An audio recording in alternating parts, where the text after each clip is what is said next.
What do you think about the interesting phenomena that the feminist movement has kind of achieved everything that they set out to achieve, whatever it was 50 years ago, pick a number, whenever you say it really got rolling. And yet over that same time period, female happiness has plummeted. I would say that that's feminism working as intended. It's not a bug, it's a feature. Really? Why is intended? So feminism is not some sisterhood banding together to try and defend and protect and promote the rights and interests of women. Well, that's a stated goal. Yes, and it's a very alluring one, and it's a very convincing one. That's not what it is. A couple of reasons. Well, a few reasons. Firstly, women don't do that. Evolutionarily, women do not band together to help each other like that. Men do that a lot, and men have to have that camaraderie. Men go off to war and they fight. Women don't have the selection pressure to have that kind of camaraderie. Really, an example that come up today, actually. I don't know anything about basketball, and that's probably going to become clear very shortly.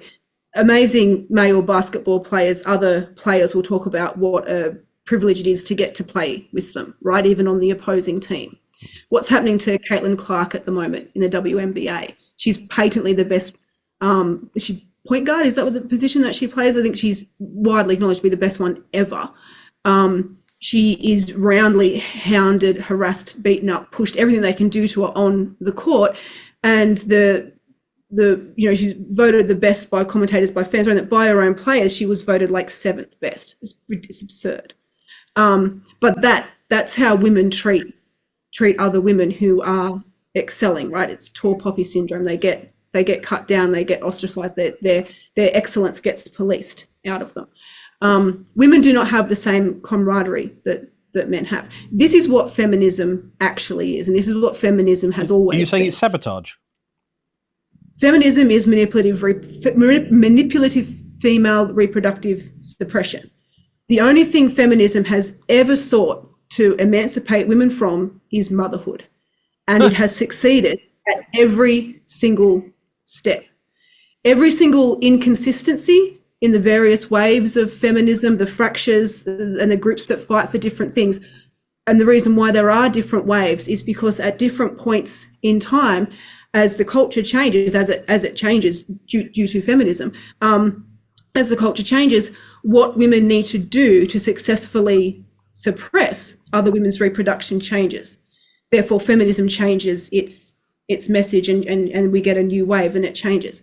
That is what feminism is in a nutshell. Now, that doesn't mean that every single feminist out there is consciously attempting to attack other women. In fact, there are many feminists that you could name who are, I'm sure, genuinely, proximally motivated by wanting to better the lives of women when they see various social injustices in the world. But feminism on the whole, and the center of gravity of the various waves and the different movements and the things they promote, the only thing that binds all of those together is that they are always arguing for whatever will lessen females' reproductive success. That's the only thing that they're always arguing for. That's the only thing that makes them all coherent and ties them all together.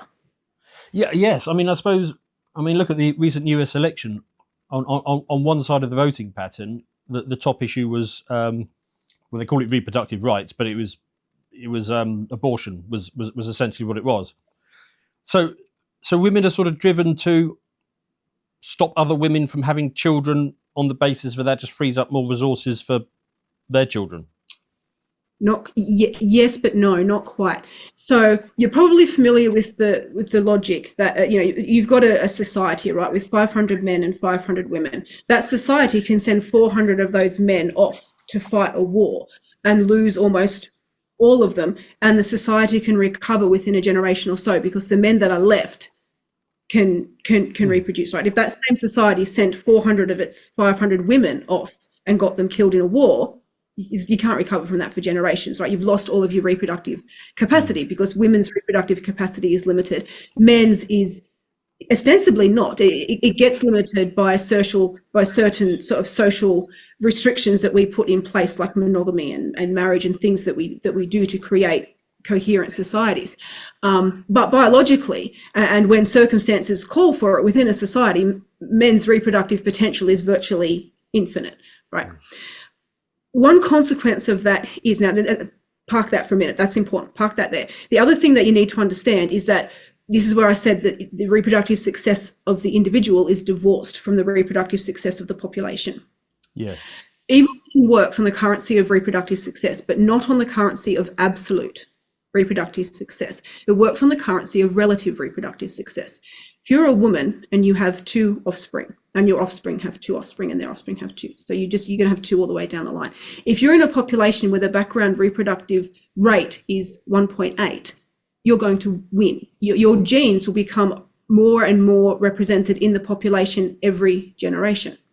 If you're that same woman having 2 offspring, and your offspring have 2 and 2, but you're in a population where the reproductive rate is 2.4 or 2.6, over generations, the representation of your genes in the population will dwindle.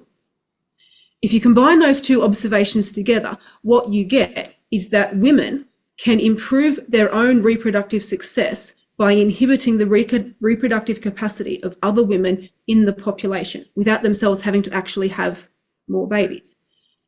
Men can't do the same thing, because even if men could manage to somehow stifle the reproductive motivations of 95% of other men, the 5% left, you can never stifle everyone's, the 5% left are just going to fill in that gap. So men have not evolved to attempt to manipulatively suppress each other's reproductive motives. Because it's a waste of time. It's a waste of time, that's right. If you would like to see the full version of this premium video, please head over to lotuseaters.com and subscribe to gain full access to all of our premium content.